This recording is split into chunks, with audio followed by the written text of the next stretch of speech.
Hello everyone, मैं हूं शिवम द्विवेदी और आप देख रहे हैं अपना पसंदीदा चैनल ज्ञानोदय के गुरुजी। मेरे प्यारे बच्चों, आज के इस वीडियो में हम लोग बात करने वाले हैं क्लास 12th की फिजिक्स का चैप्टर नंबर 6 जो कि है विद्युत चुंबकीय प्रेरण, और उसमें एक इंपॉर्टेंट टॉपिक है लॉरेंज बल के आधार पर विद्युत चुंबकीय प्रेरण की व्याख्या। ये चीज आज हम लोग यहाँ पे डिस्कस करने वाले हैं। अर्थात अगर मैं कहूं तो मैं यहाँ पर आपको लॉरेंज बल से आपको ये सिद्ध करके दिखाऊंगा कि विद्युत चुंबकीय प्रेरण जो कि फैराडे के उसमें कुछ नियम है वो मैं प्रूव करके यहाँ पे आपको दिखाने वाला हूं। तो उम्मीद है आपको समझ में आ गया होगा कि आज के इस सेशन में क्या होने वाला है। चलिए फाइनली फिर हम लोग आज के इस सेशन को शुरू करते हैं। तो क्या करेंगे आपने देख लिया है, लेकिन जब किसी टॉपिक को पढ़ते हैं, जैसे अभी यहाँ पे है लॉरेंज बल के आधार पर, तो अगर आपको लॉरेंज बल नहीं पता है तो आपको प्रॉब्लम होगी। तो पहले ये समझते हैं कि लॉरेंज बल क्या होता है, लॉरेंज बल किसे कहते हैं। देखो, मान लीजिए कि ये पूरा का पूरा बोर्ड हमारा क्या है, चुंबकीय क्षेत्र, किसी चुंबक का क्षेत्र है, और इसमें अगर मैं कोई भी अपना एक आवेशित कण ले आऊं, मान लीजिए ये कण है और इस पर आवेश है, मैं ये नहीं कह रहा हूं कि ये इलेक्ट्रॉन है, मैंने बोला एक कण है, इस पर कोई भी आवेश है, और वो आवेश कितना है, Q। तो ये क्या कर रहा है, इस बोर्ड पे गति कर रहा है। मैंने मान लिया कि ये जो है इलेक्ट्रॉन या जो भी चार्ज है ये क्या कर रहा है, इसके ऊपर गति कर रहा है। और अगर ये गति कर रहा है तो हमने मान लिया कि भाई ये देखो भाई ये गति कर रहा है v वेग से गति कर रहा है। तो अगर ये v वेग से गति कर रहा है और इसी चुंबकीय क्षेत्र में ये है, तो इसमें जो चुंबकीय क्षेत्र की दिशा होगी, मान लीजिए 90 डिग्री का कोण है ना, और इसी में ये चुंबकीय क्षेत्र की दिशा मान लीजिए कि ये क्या है, नीचे की ओर है मान लीजिए, तो इस पर एक बल कार्य करेगा और उस बल को हम लॉरेंज बल कहेंगे। और जो ये बल की दिशा होगी ना, इन दोनों के लंबवत होगी, अर्थात या तो ये बाहर की ओर है ना, या तो फिर अंदर की ओर। क्लियर हो गया, बात समझ में आ गई, बहुत सिंपल है। तो हम यहां बोल सकते हैं कि हाँ एक बल कार्य करेगा, और ये बल हम ऑलरेडी कई बार पढ़ चुके हैं, F बराबर QVB साइन थीटा। अच्छा, मान लीजिए कि ये आवेशित कण हमारा इलेक्ट्रॉन होता, तो फिर हमारा लॉरेंज बल का फॉर्मूला क्या बन के आता, तो Q की जगह पे हम E लिख देते, हम बोलते हैं EVB साइन थीटा। और ये मैं बोल देता हूं कि देखो ये लंबवत गति कर रहा है ना, चुंबकीय क्षेत्र के लंबवत गति कर रहा है। अगर ऐसा बोल दिया तो साइन थीटा भी क्या हो जाता, गायब हो जाता। क्यों? क्योंकि वो साइन थीटा का मान 90 होता है। ध्यान से सुनना जरूरी है मैं क्या बोल रहा हूं, है ना, लिखा हुआ ही नहीं, सुनना भी जरूरी है। चलिए बात समझ में आ गई। तो ये आप थ्योरी जो है वो लिख सकते हो कि जब कोई आवेशित कण चुंबकीय क्षेत्र में गति करता है तो आवेशित कण पर एक बल कार्य करता है जिसे लॉरेंज बल कहते हैं। इसे चुंबकीय बल भी कहा जाता है। लॉरेंज बल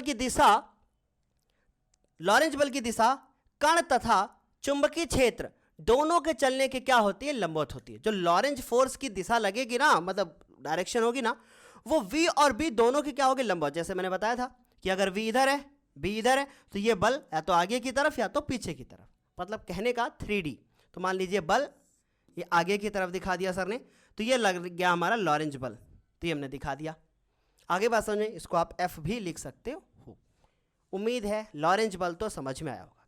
अब हम इसी बल के आधार पर ये आपको दिखाते हैं कि कैसे लॉरेंज फोर्स के आधार पर हम लोग विद्युत चुंबकीय प्रेरण की व्याख्या कर सकते हैं। चलिए इसके लिए फिर एक पेज जो है सर ने ऐड कर लिया। देखिए ध्यान से, आप अच्छे से क्लियर समझना। मान लीजिए कि हमारे पास एक यू आकार का एक कोई चालक है, ठीक है। बहुत सारे बच्चों की डिमांड थी कि सर प्लीज बोर्ड पे लिख कर बताएं आप, है ना। तो चलिए फिर हमने मान लिया कि ये यू आकार का, अभी आपको नोट्स भी दिया जाएगा, जैसे मैं आपको भी बताऊंगा किस तरीके से नोट्स मिलेगा, और मैं आपको थ्योरी भी दिखाऊंगा। कुछ इस प्रकार से आपको थ्योरी भी मैं आपको भी पूरा समझाऊंगा, अच्छे से दिखाऊंगा भी, ठीक है। तो चलिए सबसे पहले तो आप वापस आते हैं यहीं पर। तो ये यू आकार का कोई भी, मान लीजिए कि हमारे पास एक चालक है, ठीक है। तो ये हमने चालक है यू आकार का, और ये है यू आकार का कोई भी एक चालक है ना, धातु का ही बना हुआ है, और हमारे पास एक चालक तार है, और वो चालक तार का नाम जो है वो हमने दे दिया PQ। तो इस तरीके से चालक तार एक हमने इस पे बना लिया, मतलब यू आकार का कोई एक चालक है और उसके ऊपर ये एक और चालक हमने रख दिया, और ये जो चालक है इसका नाम दिया हमने सर क्या, P, और ये क्या कर दिया, Q। उम्मीद है ये बात आपको अच्छे से क्लियर हो गई होगी, ठीक है। अब हमने ये इसको इस तरीके से बना दिया है, और इसके आसपास क्या है, चुंबकीय क्षेत्र। तो चलिए फिर हम इसको इस तरीके से बना लेते हैं। ठीक है, तो ये हमने बना लिया चुंबकीय क्षेत्र, इस तरीके से बच्चों कर लेंगे। ठीक, ऐसे ही क्यों कर रहे हैं वो भी हम आपको भी बताते हैं। तो इस तरीके से हमने बना दिया कि भाई ये है, देखो एक चुंबकीय क्षेत्र में रखा हुआ है और ये PQ है। ठीक, चलो अब आपको पता है कि ये क्या करेगा, अब इस पे गति कर रहा है। कौन? ये जो चालक है PQ, ये इसके ऊपर गति कर रहा है। अच्छा ठीक है, अगर ये इसके ऊपर गति कर रहा है तो हमने मान लिया कि ये जो गति कर रहा है वो इस तरफ गति कर रहा है। ये v वेग से हमने बोला कि इस तरफ जो है वो गति कर रहा है। ठीक है, v वेग से क्या कर रहा है, यहां पर गति कर रहा है। ठीक, अगर ये v वेग से गति कर रहा है तो जरा थ्योरी में भी आप देख लो क्या लिखा हुआ है कि माना l लंबाई का एक जो है सीधा हमारे पास चालक है, माना l लंबाई का हमारे पास एक सीधा जो है वो चालक है और ये PQ चालक है, U आकार के चालक पर रखा गया, दिखाई दे रहा होगा, U आकार के चालक पर रखा गया है। इस चालक को एक समान चुंबकीय क्षेत्र में दाहिनी तरफ v वेग से गति कराई जा रही है। अर्थात इसको ना v वेग से हम ऐसे गति करा रहे हैं। ठीक है, जब हम इसको v वेग से गति करा रहे हैं ना, तो चुंबकीय क्षेत्र की दिशा कागज तल के लंबवत नीचे की ओर होगी। जैसा अभी मैंने आपको चित्र में भी दिखाया था कि देखो ये अगर हमारा इस तरीके से गति कर रहा है तो ये कागज तल के नीचे की ओर, मतलब ये कागज तल जो बनाया है इसके नीचे की ओर जो है वो गति की दिशा होगी। जैसे मान लीजिए हमारे पास ये कॉपी है और ये इधर की तरफ आ रहा है हमारा चालक, तो नीचे की तरफ चुंबकीय क्षेत्र की दिशा हमने बना दी। तो ये हमारा क्या है, ने बता दिया कि ये हो गया चुंबकीय क्षेत्र की दिशा और ये हो गया हमारा चालक की दिशा। ठीक है, उम्मीद है आपको धीरे धीरे सब समझ में आ रहा होगा। अच्छा, चालक में उपस्थित जो इलेक्ट्रॉन हैं वो चुंबकीय बल, उनके ऊपर एक चुंबकीय बल लगेगा और Fm लगेगा जिसकी दिशा P सिरे से Q सिरे की तरफ होगी। तो अब इसके ऊपर चुंबकीय क्षेत्र की दिशा अंदर की ओर बताया ना कागज तल के, तो ये चुंबकीय, ये हमारा पूरा तल हो गया और इधर इलेक्ट्रॉन हमारा मान लीजिए ऐसे गति कर रहा है। ठीक है, देखो ये फिजिक्स है, समझना पड़ेगा। और कागज तल के नीचे की ओर ये भी है, तो इसका मतलब है इसके ऊपर एक बल भी कार्य कर रहा होगा और ये बल देखो ना इस तरफ आ रहा है आपकी तरफ, उधर जा रहा है इलेक्ट्रॉन, इधर लग रहा है हमारा बल और नीचे है चुंबकीय क्षेत्र, सब क्या है, एक दूसरे के लंबवत है। ठीक है, तो हमने मान लिया कि यहां पे देखो भाई एक बल कार्य कर रहा है और ये बल है हमारा कौन सा, F और M। ठीक, इसका हमने नाम दे दिया F और M, F और M। ठीक, और ये हमारा v वेग से क्या कर रहा है, गति कर रहा है।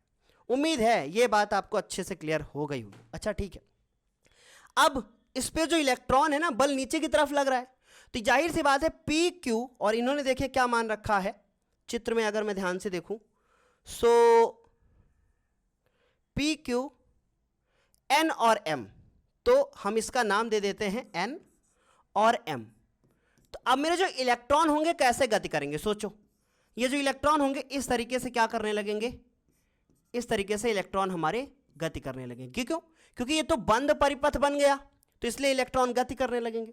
चलिए अब इलेक्ट्रॉन इस तरीके से गति करने लगे। अच्छा, अगर इलेक्ट्रॉन ऐसे गति कर रहे हैं तो धारा किधर को बह रही है, फिर ये लो इस तरीके से धारा बहने लगी। आपको अच्छे से क्लियर हो रहा है ना, इस तरीके से क्या बहने लगी, ये धारा बहने लगी। और धारा की दिशा जो होगी, ध्यान से समझना, यहां लिख लो चाहो तो, इलेक्ट्रॉन की बच्चों जो दिशा होगी ना वो होगी P Q N और M, P Q N और M, ये दिशा में इलेक्ट्रॉन चलेंगे। सो P से Q, फिर Q से N, फिर N से M। लेकिन जो धारा की दिशा होगी, जो धारा की दिशा होगी वो किधर होगी, वो इसका जस्ट उल्टा हो जाएगा। कैसे धारा बहेगी, P से M, फिर M से N, फिर Q, है ना। तो आप यहां से खत्म करके फिर लास्ट में P भी कर दो, P Q N M P, P Q N M P, और धारा P M N Q P। तो P M N P Q N M, और फिर से आ गए कितना, P। मुझे बताओ ये बात आपको अच्छे से क्लियर आई, समझ में अच्छे से क्लियर। चलो अब हम इसको थोड़ा छोटा करते हैं और फिर आपको इसको और अच्छे से एक्सप्लेन करते हैं। ठीक, प्लीज़ छोटा हो जाओ यार, इतना समय मत लिया करो। बच्चे हमारे सोचते हैं सर इतना लेट धीरे धीरे क्यों पढ़ा रहे हैं। आप ही लोगों की डिमांड है कि सर थोड़ा धीरे पढ़ाइए, तो थोड़ा धीरे करते हैं। ठीक, बाकी जिसको दिक्कत है स्पीड बढ़ा लेना। अच्छा, आपको ये बात समझ में आ गई? ठीक है, अच्छा क्लियर है ना? वापस आते हैं, ध्यान से देखो। इन्होंने कहा कि इलेक्ट्रॉन बंद परिपथ में इस तरीके से गति करेंगे, देखो साफ साफ लिखा है, और धारा उसकी उल्टी दिशा में बहेगी। देखो जो जो बोला वो मैं सब लिखा है यहां पे। अब मुझे पता है कि धारावाही चालक है और इस पर एक बल लगेगा। अब मैं इसको बिल्कुल नहीं दिखाने वाला, ठीक, चित्र बना दिया है, पूरा एक्सप्लेन कर देंगे तब वहां जाएंगे, बार बार दिक्कत होती है। तो हमने बोला कि भाई देखो ये चालक तार है, इसके ऊपर एक बल कार्य कर रहा है, तो वो बल हमने मान लिया क्योंकि ये धारावाही है। ध्यान से समझे, ये कैसा है? धारावाही। तो हमने यहां लिख दिया कि धारावाही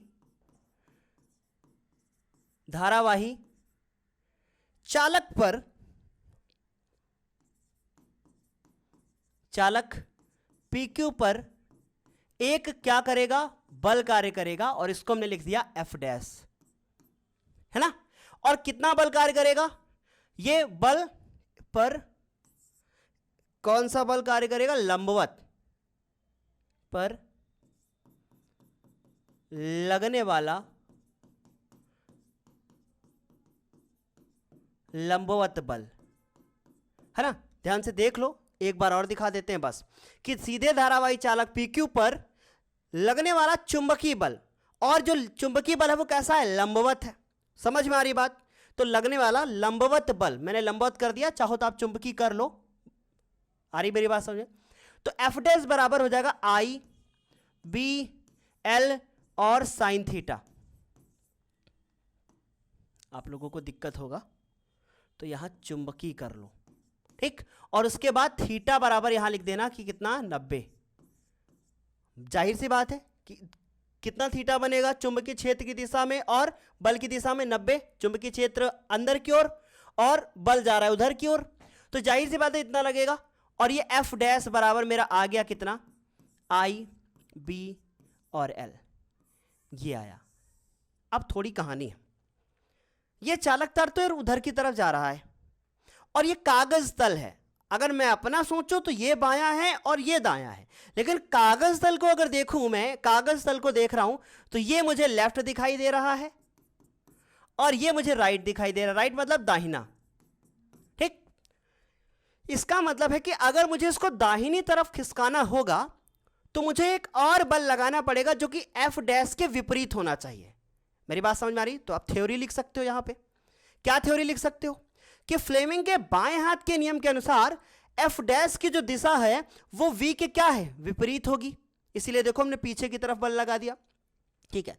यदि चालक को एक समान चाल से गति करानी है तो इतना ही बल हमको दाईं तरफ लगाना पड़ेगा, और ये दाईं तरफ कागज तल के दाईं तरफ है। नहीं तो बाद में आप कमेंट करोगे सर ये तो कागज तल की बात कर रहे थे आप, आपका तो बायां इधर होता है ना, क्योंकि ऐसा एक दो वीडियो में हुआ है। तो ये हो गया हमारा लेफ्ट और ये हो गया राइट। अच्छा, तो हमने यहां लिख दिया कि F डैश के विपरीत, F डैश के विपरीत लगने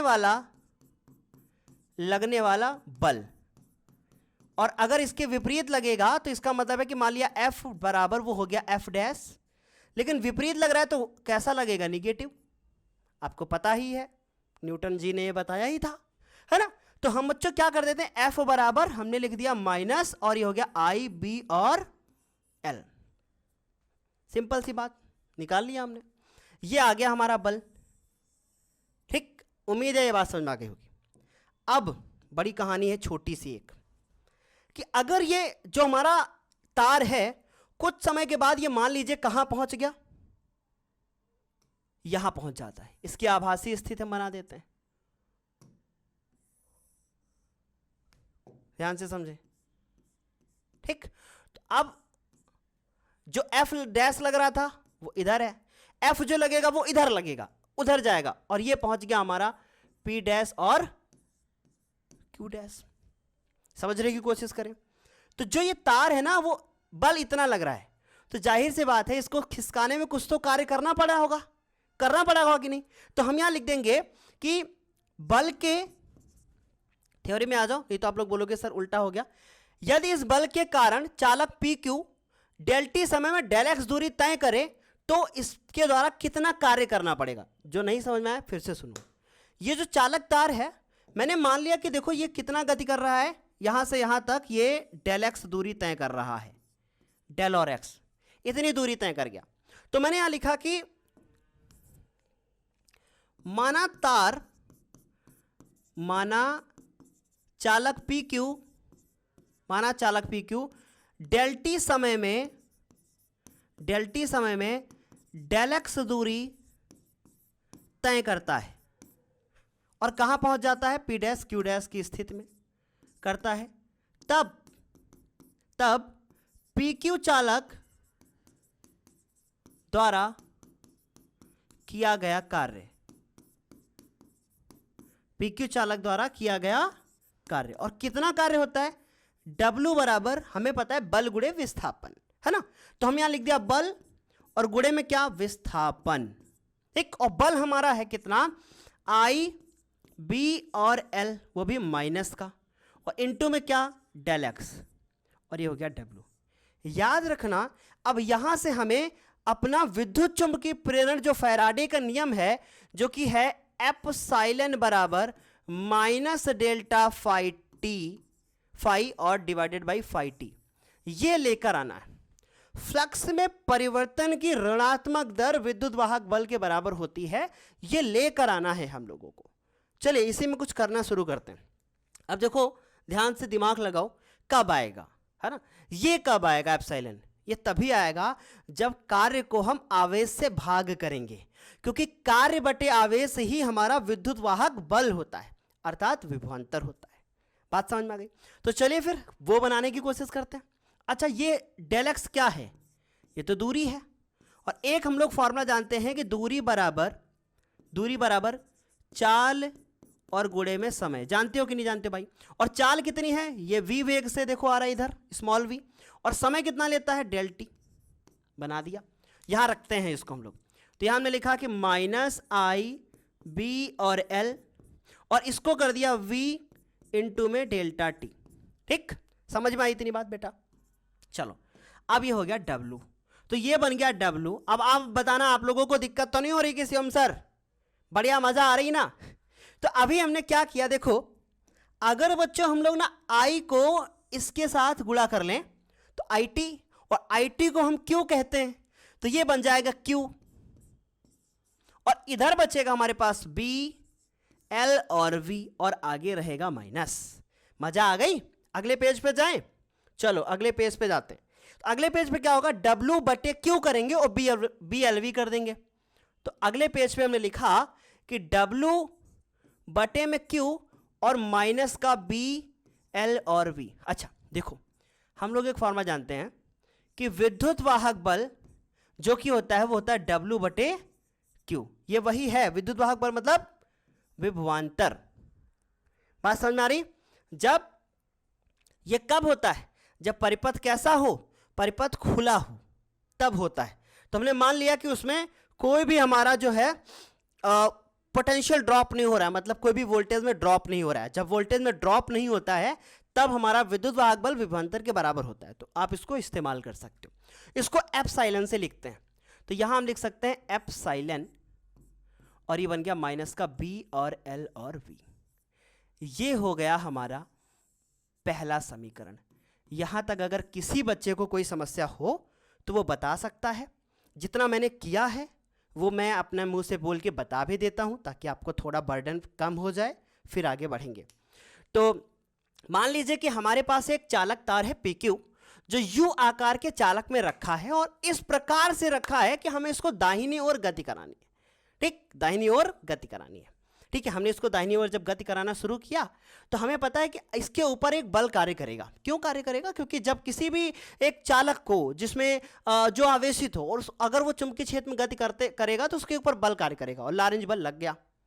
लॉरेंज बल लग गया इसके ऊपर, जो कि नीचे की तरफ उसकी दिशा बना दी गई। अंदर की तरफ हमारा चुंबकीय क्षेत्र और इस तरफ V हो। अच्छा ठीक है, अब ये गति करने लगा इस तरफ, तो जाहिर सी बात है अगर ये गति करने लगेगा तो अब हमने फ्लेमिंग के बाएं हाथ का नियम लगाया, तो मुझे पता चला कि ये धारावाही चालक था, ये तो उधर गति कर रहा है धारावाही चालक, और मुझे तो इधर कराना है, तो इसके विरुद्ध एक काम करना पड़ेगा, इसके विरुद्ध एक काम करना पड़ेगा, एक और दूसरा करना पड़ेगा, बल लगाना पड़ेगा, तभी तो काम होगा। तो मैंने एक और बल लगाया जो कि एफ डैश के विरुद्ध था, लेकिन वो था बराबर, इसलिए हमने इन दोनों को बराबर दिखाया। फिर जब ये दिखा दिया तो एक चीज इसके पहले और भी की कि इलेक्ट्रॉन ऐसे जाएंगे, क्योंकि बल इधर ही लग रहा है, तो सिंपल सी बात है। अब धारा इसके उल्टी दिशा में बहेगी, तो धारा ऐसे बह के आ रही है, इलेक्ट्रॉन ऐसे जा रहे हैं, ये हमने बताया। फिर हमने ये दिखाया कि देखो ये भाई बल है और ये डेल एक्स दूरी तय करता है, तो हमने लिखा कि डेल एक्स और उसको हमने बल से गुणा कर दिया, ये हमने डब्ल्यू बराबर निकाल लिया। अब हमने जो है v और डेल्टा टी इन दोनों को लिख दिया कि डेल एक्स के बराबर है, क्योंकि दूरी बराबर चाल गुणे समय होता है। इतना करने के बाद इसको हमने आई टी को क्यू बना लिया और क्यू को नीचे ले आए और इधर हमने विद्युत वाहक बल बना लिया। ठीक है, अब सुनो मेरी बात फिर से। जब चालक PQ से, जब चालक गति करता है तो फ्लक्स में परिवर्तन होता है। क्या होता है? फ्लक्स में परिवर्तन होता है। और अगर फ्लक्स में परिवर्तन है भाई, तभी तो विद्युत वाहक बल उत्पन्न होगा। तो फ्लक्स में परिवर्तन हो रहा है और जो कि होता है बी ए के बराबर। बात समझ में आ रही है? ठीक है, अब हमने लिखा कि ये फ्लक्स में परिवर्तन और बी की जगह पे हमने बी रहने दिया, और ए क्या है? क्षेत्रफल। यहां वापस आए। अब देखो ये चालक तार हम कितना लंबा माना सर ने? सर ने मान लिया एल लंबाई का है, तो सर ने मान लिया कि ये एल लंबाई का चालक तार है, ये बना लिया। तो आप मुझे बताओ यहां से लेकर यहां तक का अगर मैं क्षेत्रफल निकालूं तो कितना आएगा? ये लंबाई और ये गुणे में चौड़ाई, यही तो आएगा, क्योंकि देखो आयत बन रहा है कि नहीं? P Q Q dash P. बात समझ में आ रही है? तो हमने लिखा कि ए बराबर P Q Q dash P का क्षेत्रफल। ठीक, इसका क्षेत्रफल, और इसका क्षेत्रफल कितना है? इसका क्षेत्रफल कितना निकलेगा भाई? ये लंबाई है एल और ये डेल्टा एक्स। ध्यान से समझे, तो इन दोनों का गुणा निकलेगा कि नहीं?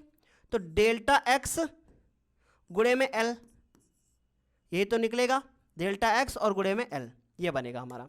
ठीक, अच्छा अभी हम एक चीज देख के आए हैं कि ये बी हो गया और इंटू में ये एल हो गया, और डेल्टा एक्स को हम लिख सकते हैं वी इंटू डेल्टा टी, और डेल्टा टी को नीचे ले आओ तो ये बन जाएगा हमारे पास बी एल और वी।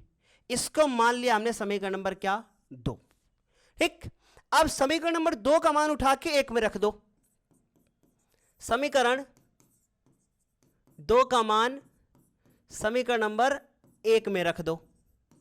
क्या आएगा? देखो एप्सिलॉन बराबर, देखो बी एल वी की जगह क्या रख सकते हो? डेल्टा फाई बटे में डेल्टा टी।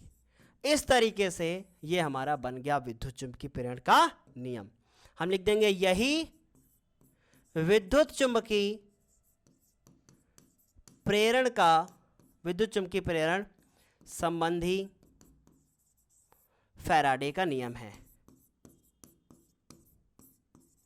और ये क्वेश्चन पेपर में कई बार 5 नंबर का पूछा गया है।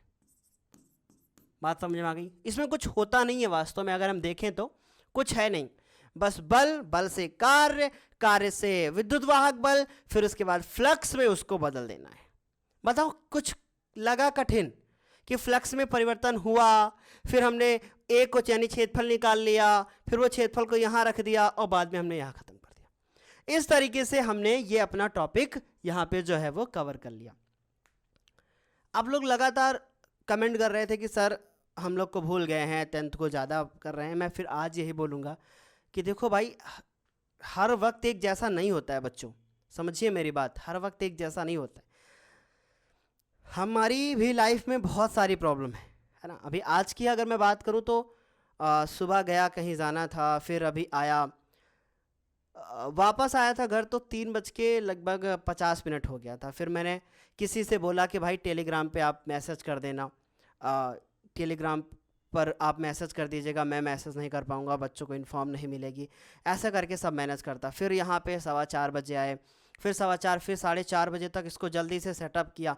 और ये सब पीपीटी जितना यहाँ यूज़ किया, 2-3 और क्लास होती हैं जो अदर इंस्टीट्यूट में पढ़ाता हूँ, वहाँ पर क्लास होती हैं, सबका बना के इतना सब करने में मेरा पूरा दिन चला जाता है बच्चों, पूरा दिन। आप लोगों को लगता है कि यार आधे घंटे की क्लास, 1 घंटे की क्लास ही तो देनी रहती है सर, रोज़ दे दिया करो। देखो, हर दिन एक जैसा नहीं होता है। हमारी पूरी कोशिश रहती है कि मैं आप लोगों को रोज़ वीडियो दूं। जो मुझसे रोज़ के लिए जुड़ा है उसको पता है कि हमारी ज़िंदगी में क्या क्या चल रहा है अभी, है ना, बहुत सारी चीज़ें हैं। तो इसीलिए कह रहा हूँ भाई, देखो हर इंसान अपनी अपनी जगह पे सही है, लेकिन कुछ कारणवश वो काम नहीं कर पाता। लेकिन फिर भी मैं बार बार कह रहा हूँ कि फिजिक्स जो मैंने आप लोगों से कहा था कोर्स कंप्लीट करने का, करेंगे। 15 दिसंबर तक आपका कोर्स पूरा जो है वो कंप्लीट हो जाएगा। और 15 नवंबर तक, मैं आपको बता दूं, 15 नवंबर तक ये चैप्टर, ये वाला और 7 नंबर चैप्टर पूरा कंप्लीट मिलेगा आपको, 100% कंप्लीट मिलेगा। ठीक है, चलिए फिर, उम्मीद है आप लोगों को इतना समझ में आ गया होगा। मेरी पूरी कोशिश रहेगी कि मैं सारी चीज़ें कर लूँ, नहीं 15 तो 1-2 दिन डिले हो सकता है, लेकिन करवा ज़रूर दूंगा। ठीक है, चलिए फिर आज के लिए इतना ही, तब तक के लिए बाय बाय, टेक केयर, मेहनत करते रहो, ऑल द वेरी बेस्ट, जितना हो सके अच्छे से पढ़ाई करो। अब रही बात नोट्स की, तो ये नोट्स हमारे टेलीग्राम चैनल पर जाके आप लोग डाउनलोड कर लेना। जितना मैंने इसमें बताया है वैसा कोई ज़रूरत नहीं है, आप आराम से इसको नोट डाउन कर सकते हो। अगला वीडियो होगा हमारा स्वप्रेरण एवं अन्योन प्रेरण दोनों का कंबाइन वीडियो होगा, तो बड़ा होगा और आएगा कल। चलिए तब तक के लिए बाय बाय, टेक केयर।